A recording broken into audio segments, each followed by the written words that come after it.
നവകേരള സദസ്സ് മുന്നേറുന്നു. അതിപ്പോൾ ആയിരിക്കുന്നു.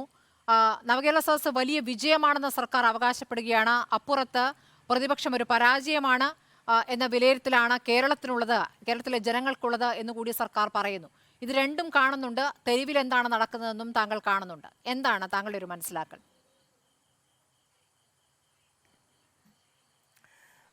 സ്മൃതി, ഞാൻ വളരെ വിഷമത്തിലാണ്, വളരെ ലജ്ജിക്കുന്ന ഒരാളാണ് ഞാൻ.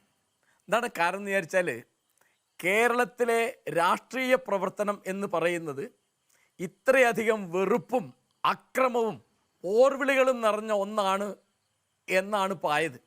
കഴിഞ്ഞ ഒരാഴ്ചയായിട്ട് ടെലിവിഷനാണെങ്കിലും ദിനപത്രങ്ങളാണെങ്കിലും നവമാധ്യമങ്ങളാണെങ്കിലും ഒക്കെ ഒരു ഭാഗത്ത് നമ്മുടെ സംസ്ഥാന ഗവർണർ, ഒരു ഭാഗത്ത് മുഖ്യമന്ത്രി, ഒരു ഭാഗത്ത് പ്രതിപക്ഷ നേതാവ്, ആർക്കും ആശയത്തിൻ്റെ ഒരു കാര്യവും പറയാനില്ല. ആയുധത്തിൻ്റെ കാര്യം മാത്രമാണ് പറയാനുള്ളത്. പ്രതിഷേധിക്കണം.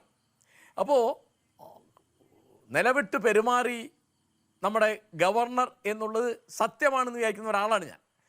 അദ്ദേഹത്തിനെതിരായിട്ട് പ്രതിഷേധം വേണം, യാതൊരു സംശയമില്ല. അതൊക്കെ ആളുകൾക്ക് അവകാശമുള്ളതാണ്.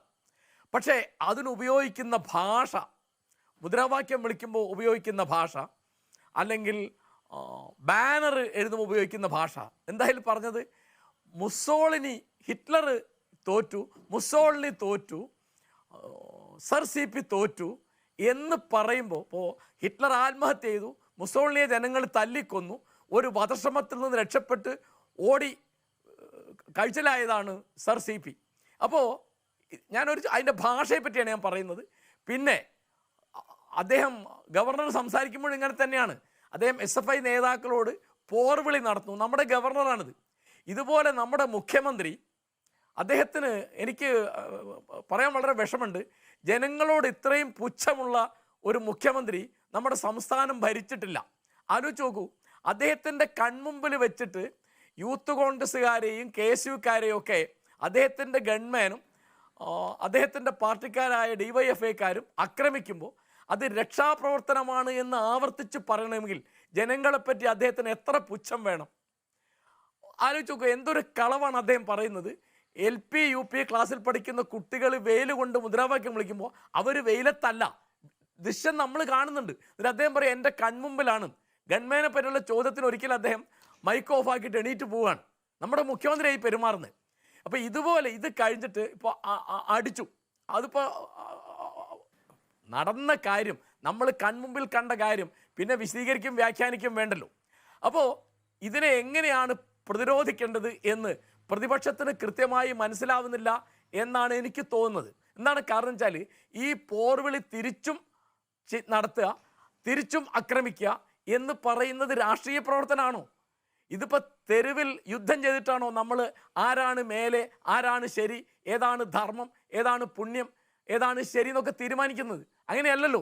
അപ്പോൾ ഇത് രാജാധിപത്യത്തിൻ്റെ കാലത്താണെങ്കിൽ സൈനികർ നമ്മൾ യുദ്ധം ചെയ്തിട്ട് ജയിക്കുന്ന ആൾ ശരി, അതാണ് ധർമ്മം എന്ന് വരും.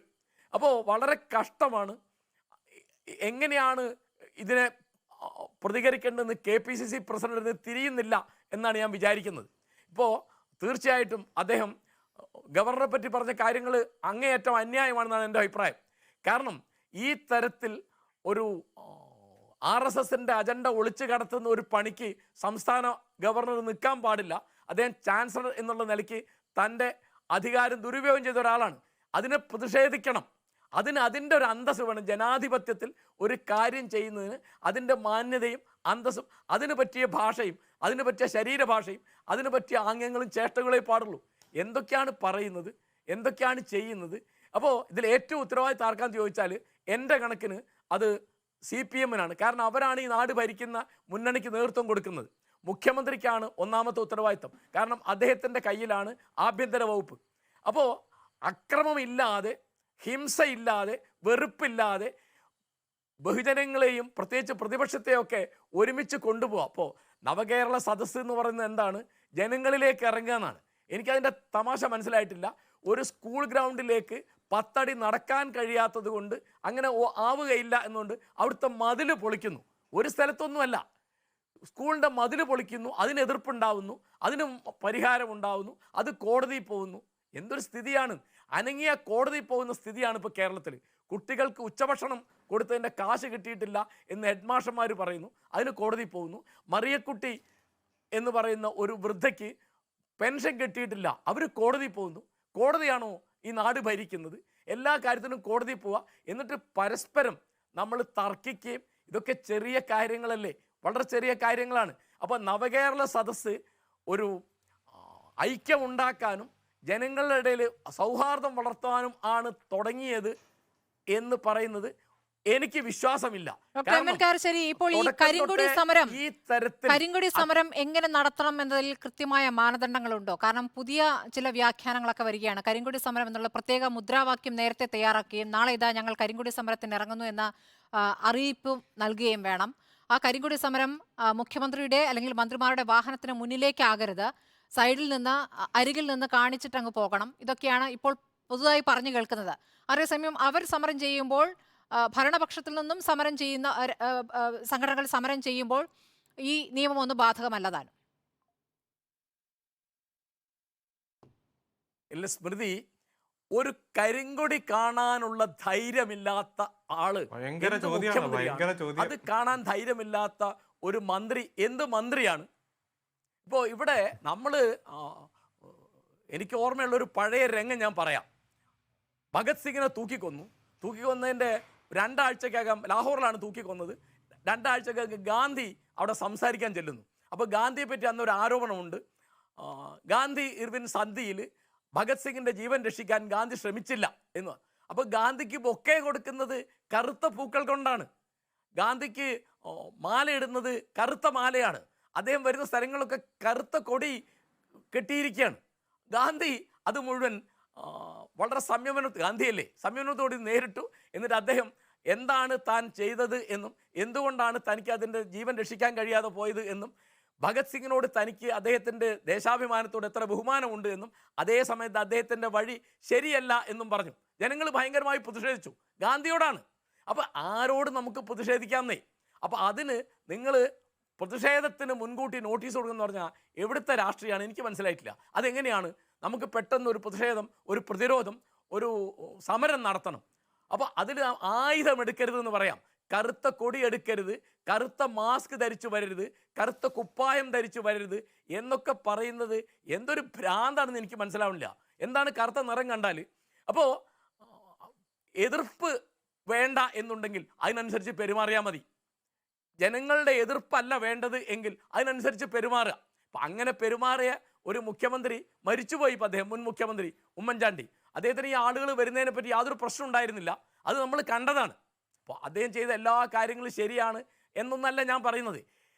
നവകേരള സദസ്സ് എന്തിനാണെന്ന് സത്യം പറഞ്ഞാൽ എനിക്ക് മനസ്സിലായിട്ടില്ല. അതിപ്പോൾ സ്മൃതിയുടെ ചോദ്യത്തിലുണ്ടത്.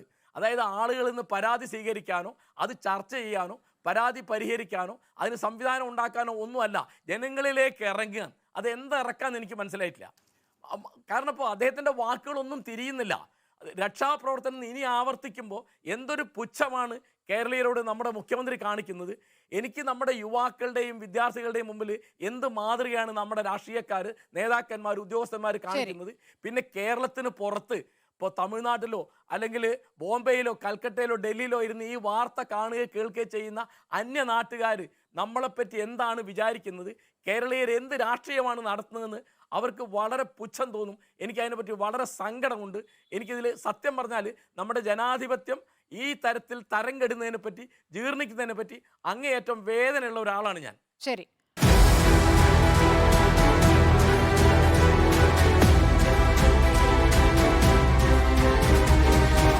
Debate with Smriti Parithikad.